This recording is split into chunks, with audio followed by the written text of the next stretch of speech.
जर तुमच्या आईचे वय हे 40पेक्षा जास्त आहे तर हा व्हिडिओ स्पेशली तुमच्यासाठीच आहे। कारण 40 वर्षानंतर फक्त वय वाढत नाही तर जास्तीत जास्त महिलांमध्ये खूप मोठा बदलाव दिसून येतो।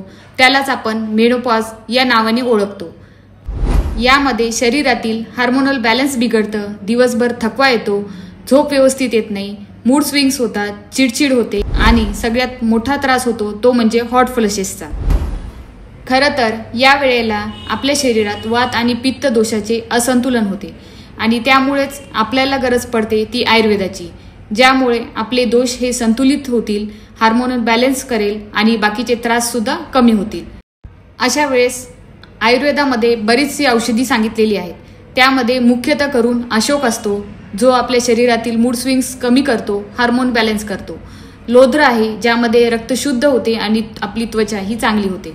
शतावरी जी हॉट फ्लॅशेस कमी करते आणि हार्मोन बॅलन्स करते। अश्वगंधा जी स्ट्रेस कमी करते आणि शरीराला ताकद देते। ही द्रव्ये असणारी वेगवेगळी औषधी मार्केटमध्ये उपलब्ध आहेत। त्यापैकी कोणतीही तुम्ही वैद्याच्या सल्ल्याने घेऊ शकता।